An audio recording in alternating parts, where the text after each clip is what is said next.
this thing on. My name is Werner Puchert, and this is Finding Frequency. And the only thing that's really frequent around here is these updates, because I'm sitting with my ass right behind my keyboard once again, and it's become a window through which I look into the world. In fact, also it's the window or the ear that I speak to you on every day.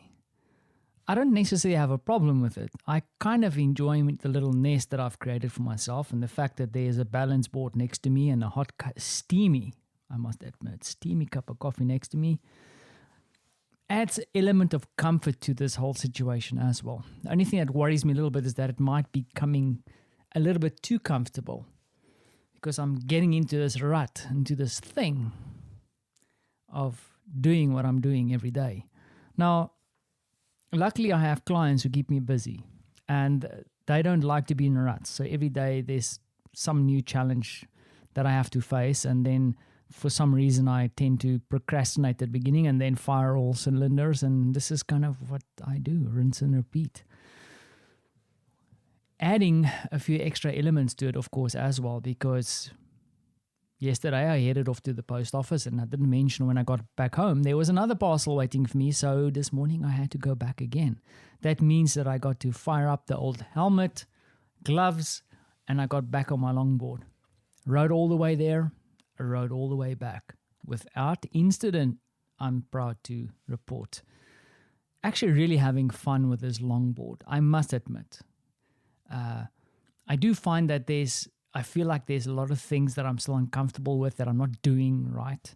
I feel like I can get more out of it, and I'm not sure how far to push it.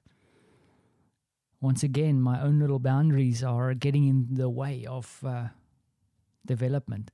And I think that is something that I will have to address. There's, I think, a group that gets together here in Warsaw that rides together, and you pay a little fee and they teach you a few extra tricks. And I'm really thinking about doing that, because that's the way you get to meet new people and potentially new friends with the same kind of or similar interests as you, with different kind of perspectives. That being said, thanks to my friend Terry, I had a similar digital experience yesterday. And that's quite interesting, because she introduced me, or invited me, because she was one of the first on the platform, to a new application. It's a mobile application. It's called Clubhouse. I don't think it's generally available yet. It's still in a very, very strong testing phase. So it's running on a test platform, and you kind of get invited to it. So sometimes someone gets some invite code, you get invited.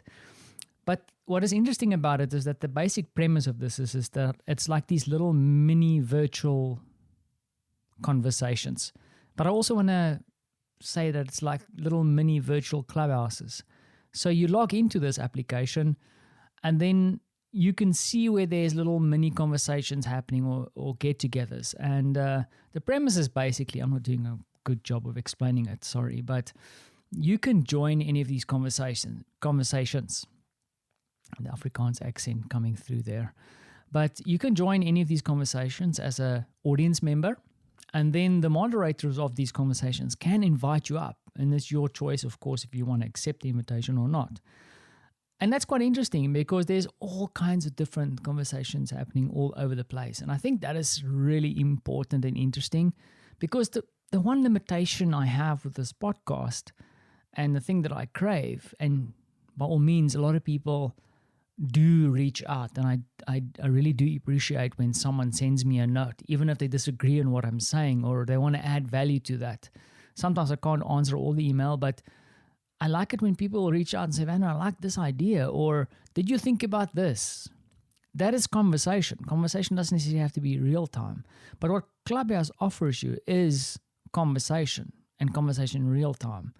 And I had my first session yesterday where I got introduced, and Terry kind of showed me the ropes. And as she was talking, other people started joining.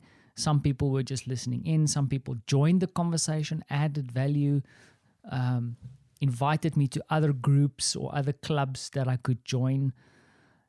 And I think it's quite interesting. I haven't really had a chance to really explore it any further. I'm definitely going to do that, especially instead of procrastinating perhaps on the couch. I will be listening into some conversations, because I think it's when you start listening to some intelligent conversations that you open your mind and you get a perspective of what other people are thinking across the world. Even if you don't necessarily agree with what they're saying, it's good to build that empathy muscle and listen to what is important to other people. I mean, I just this morning quickly scanned through it and some of the topics, and there's, from some political elements straight through to startups, to working together, to entrepreneurship, all these kind of things happening there.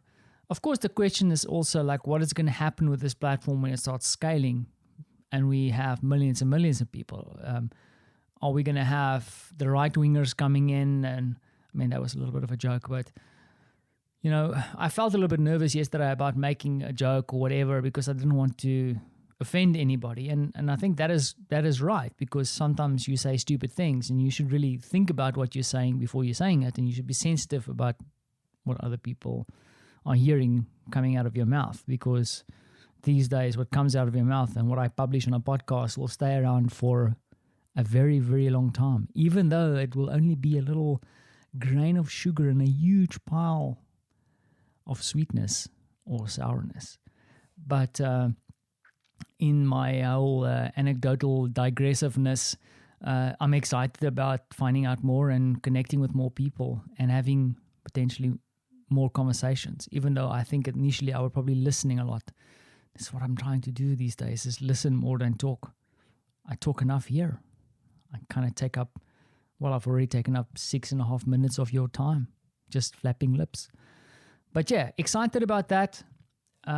Getting to connect with other people, seeing that we can't really connect with each other in physical space. But then for someone like me who can't always connect with someone here because of my culture and my limited language capabilities, it gives me an opportunity to extend my reach and share thoughts with other people. So I'm, once again, as I mentioned, excited about it.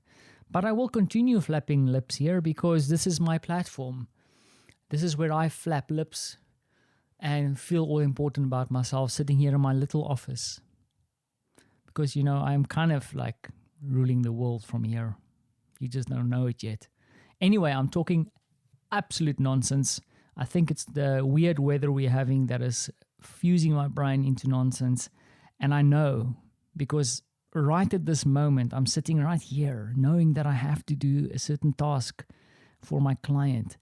And I'd rather be sitting here procrastinating and talking nonsense. It's happening here, real time, right now. And I know what you're thinking. Werner, shut your mouth and get back to your keyboard. And who am I not to listen to your instructions? Thanks for listening.